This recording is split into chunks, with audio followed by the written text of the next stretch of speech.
At 2:30 in the morning on October 3rd, 2024, Zelig Williams entered his mother's room. He woke her up to ask if she was okay. He said he had heard something. It was the first time in his life he had done that. 7 hours later, Kathy Williams saw him leave through the front door with his professional photos under his arm. She assumed he was going to make copies. It was a routine errand, 5 miles away. Zelig never returned. That same morning, friends in New York received a notification from his phone. An automatic crash alert, but when investigators checked the indicated area near a road south of Columbia, there was no accident, no impact, no scene, just a signal that had activated on its own, and then silence. This is the story of Zelig Williams, Broadway actor, only child, 28 years old. Missing since October 3rd, 2024. No confirmed trace, no answers. There is something about this case that is hard to shake off. It's not just the absence of explanation. It's that every new piece of information seems to point in a different direction, and none fits entirely with the man that those who knew him say they knew. To understand what happened that Thursday, one must understand who Zelig Williams was before that day. Zelig was 28 years old.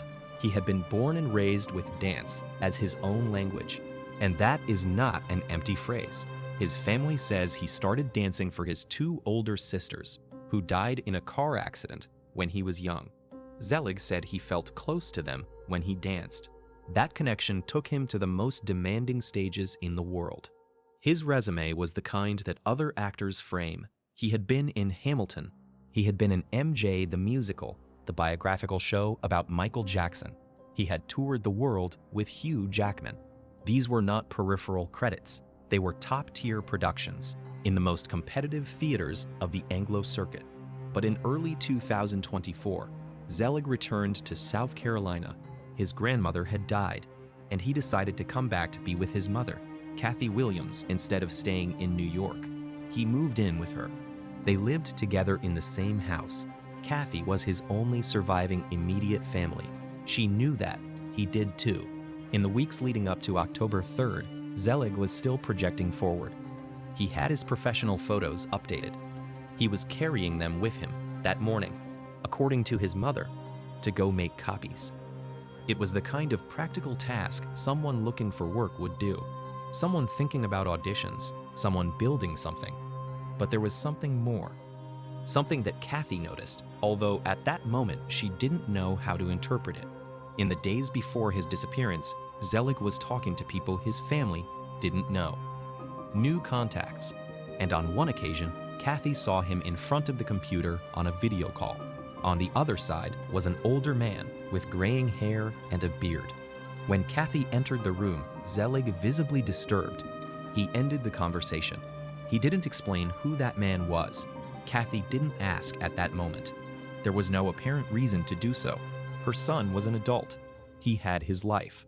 But that image, that man on the screen, would become one of the most persistent unanswered questions of the entire case. And there is still another detail that the family mentioned after the disappearance. Zelig's calendar for October was completely empty. For someone described as meticulous and organized, that was unusual. There were no appointments. There were no commitments noted, as if October had been designed to remain free, or as if something had interrupted every plan before it could form. What happened between 11 in the morning and noon on October 3rd still lacks a verified explanation. But to understand it, one must follow the timeline of that day hour by hour. October 3rd, 2024 began like any ordinary morning in Kathy Williams's house. Zelig had breakfast, gathered his professional photos, and left through the door around 10 in the morning. Kathy assumed he was going to the Staples store, 5 miles away, to make copies. It was a practical errand. It was exactly the kind of thing someone looking for a job would do. At 11 in the morning, a surveillance camera at a gas station captured Zelig Williams. His appearance was normal. There were no visible signs of distress. He entered and exited the frame like any other customer on any given day. But during that same time frame, Zelig's friends in New York received a notification on their phones. It was an SOS crash alert. automatically sent from Zelig's device. The location associated with the ping was a road near the Angel's Diner, about 20 minutes from Kathy's house. None of his friends could reach him. Here lies the first central contradiction of this case. The SOS alert indicated a crash, but when the police checked the area, they found no accident scene. There was no collision. There was no damage to the roadway.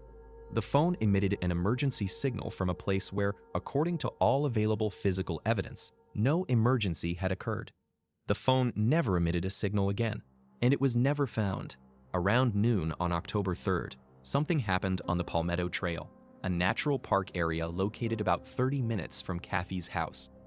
A park ranger patrolling the area, assessing damage left by Hurricane Helene, which had struck the region just a week earlier, was approached by a witness. That witness, whose identity was not recorded, reported the following. Upon entering the park in his vehicle, he passed a red car parked by the roadside, and he saw a man who matched the description of Zelig Williams. That man was naked. He was dancing on the railing of a bridge. According to the account, there was clothing nearby, neatly folded. The ranger heard the account, but he did not take the witness's contact information before he left. The witness disappeared in the same way he had appeared, without a name, without a number, without a way to be located again. Later, when speaking with investigative journalists, the ranger noted that the witness seemed disturbed and gave the impression of not telling everything. That night, at 11 o'clock on October 3rd, Kathy Williams called the police. Her son had not returned. The police dismissed the situation. The response, according to reports, was that Zelig was probably celebrating his birthday, which had just passed in September, belatedly. A young adult who does not come home at night does not constitute an immediate emergency. Kathy waited.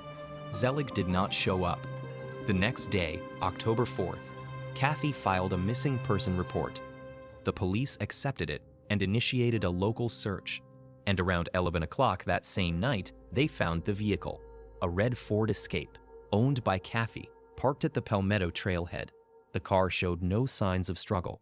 There was no blood. There was no damage consistent with an accident. Zelig's phone was not inside.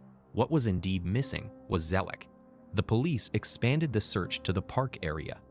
Volunteers, all-terrain vehicles, and drones were deployed. The terrain was difficult. Hurricane Helene had left the trails in dangerous conditions, and the river adjacent to the Palmetto trailhead, an area that investigators deemed relevant, could not be searched by divers. The water levels were too high, too dangerous. That part of the park was out of reach of the search. After the disappearance, the family made a discovery that added another layer of urgency to everything mentioned above. The mental health medication that Zelig took daily was at home, intact. He had apparently stopped taking it. The family understood the weight of that information. Zelig had a history of at least one previous mental health crisis. On that earlier occasion, according to the family, Zelig had asked for help. He had also ended up without clothes, but in that previous episode, the clothes were not folded.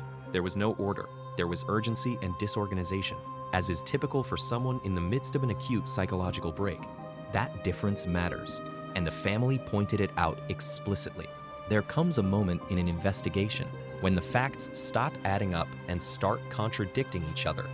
In the case of Zelig Williams, that moment arrives when two images are placed side by side. That of a man leaving his house with professional photos under his arm, planning his next professional step, and that of the same man, hours later, naked on a railing in a hurricane-damaged park. These two images do not easily fit into any explanation. The SOS alert without an accident was already disturbing, but when the abandoned medication is added, the unnamed witness, the carefully folded clothes, and the river that could never be explored, the case takes on a shape that defies any linear reading. There is something else that deserves attention. In the weeks leading up to his disappearance, Zelig had begun to associate with people his family did not know. New contacts, and at some point during those days, Kathy saw him on a video call with an older man with graying hair and a beard. When Kathy entered the room, Zelig abruptly ended the conversation. He did not explain who that man was. Kathy did not insist. The identity of that man remains unknown. And then there is the calendar. Zelig's October calendar, according to reports, was completely empty. For someone described as meticulous and organized, that was unusual. There were no commitments. There were no appointments. October, on the calendar of a man who had taken professional photos to make copies that very morning, appeared blank. The turning point that changes the direction of everything comes with the information that the police never fully explained. Zelig's phone registered an additional ping after the SOS alert. Not in the area of Angel's Diner, not near the Palmetto Trailhead. The police confirmed that this ping came from another city. They refused to disclose additional details. A different city, a phone that was never found, a man who never appeared. If Zelig entered the park and the river, as the most direct line of physical facts would suggest, the phone should be in the water or on that terrain, but the ping indicates otherwise. It indicates movement. It indicates that the phone, or whoever had it, was in another place after Zelig was last seen. That detail does not close any hypothesis. It opens it in multiple directions at the same time. First hypothesis, Zelig Williams suffered an acute mental health crisis on October 3rd, 2024. The medication left at home is consistent with a decompensation. The behavior described by the witness, dancing naked on a bridge, is also consistent with a severe psychological break. The family confirms a previous episode in which Zelig ended up without clothes. If Zelig entered the river from that bridge, the elevated water levels from Hurricane Helene would have made survival extremely unlikely. The river was not surveyed. That area remains unexplored. This hypothesis explains the scene on the trail and the absence of signs of struggle in the car. What it does not satisfactorily explain is the phone ping in another city, nor the neatly folded clothes, behavior that the family explicitly distinguishes from the previous episode. Second hypothesis. Zelig left the park on his own, before or after the moment described by the witness. The phone ping in another city supports the possibility that there was subsequent movement. In the weeks prior, Zelig had been in contact with unknown individuals. His October calendar was empty, which could indicate that he had planned to be absent. If those new contacts included any group, religious community, or alternative support network, it is possible that Zelig voluntarily moved toward that network. A private investigator, hired briefly by the family for about a week before the family decided to focus on the official investigation, reportedly noted that Zelig had been seeking information about conversion therapy and visiting churches and groups in the weeks prior. This theory lacks specific names. There are no identified churches. There are no formally pointed individuals. The family did not confirm or deny this point directly. Third hypothesis. The man from the video call, whose identity remains unknown, represents a connection that has not yet been fully traced. If Zelig was being influenced by someone outside the family circle, if that influence had any dimension of control or manipulation, the scene in the park could have been the result of that relationship and not exclusively of an internal crisis. The folded clothes, the phone that traveled to another city, the new contacts, these combined elements could point to an external intervention. But this reading lacks direct evidence to support it. It is a possibility that the facts do not rule out, but neither do they confirm. The three hypotheses coexist without resolution. None has sufficient evidence to be dismissed. None has sufficient evidence to be asserted with certainty. Zelig Williams is still missing. The case remains open. 1 year after the disappearance of Zelig Williams, none of the three hypotheses has been dismissed. None has been confirmed. The case remains open in the records of the Richland County Sheriff's Department, with no arrests, no charges, no resolution. The river adjacent to the Palmetto Trailhead was never surveyed. The water levels left by Hurricane Helene made it impossible during the critical weeks following October 3rd, 2024. It is unknown whether that river holds any answers. It is also unknown whether it does not hold any. Zelig's phone never appeared. The police confirmed a second ping in another city, but did not disclose the exact location or circumstances. That information remains withheld. It represents a line of investigation that the public cannot follow because the data has not been shared. The witness who saw a man on the trail bridge was never identified. The ranger who received his account did not note his contact information before he left. According to later news reports, the ranger indicated that the witness seemed disturbed and gave the impression of not telling everything. That conversation could not be resumed. That person did not return. The private investigator who briefly worked with the family withdrew from the case after about a week. The family decided to focus their efforts on cooperating with the official investigation. The theory about conversion therapy, about unknown churches and groups, was left without specific names to investigate. The older man with graying hair and a beard that Kathy saw on her son's computer screen has also not been identified. What is known is this: Zelig Williams left his home on October 3, 2024, with his professional photographs under his arm. He was a 28-year-old man with a career built on discipline and talent, with a documented love for the stage, with a family that knew him well. And since that moment, no one who loved him has seen him again. Kathy Williams lost her 2 older daughters in a traffic accident about 20 years ago. Zelig was her only surviving son. He said he felt close to his sisters when he danced. That detail does not resolve anything, but it says something about who Zelig was and what his absence means for the woman who waits for him. There are questions that this case cannot answer yet. What did Zelig hear in the early morning of October 3rd that led him to his mother's room? What conversation did he have with that man on the screen that disturbed him so much? What did that completely empty October calendar mean for someone who planned every step of his life? And what happened on that bridge? No answers have come, but the case remains open, and that means any information still matters.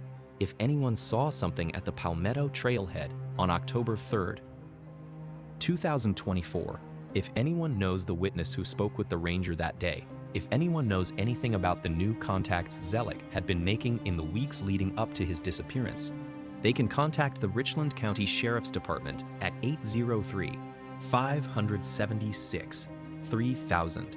They can also call Crime Stoppers of the Midlands at 888-274-6374, 6372. Calls can be made anonymously. Zelig Williams was an actor, dancer, son. He was 28 years old and had a life built on stages that he illuminated with his presence. His family has not stopped searching for him. The only possible justice right now is that someone who knows something decides to speak. This show is made by Obo Media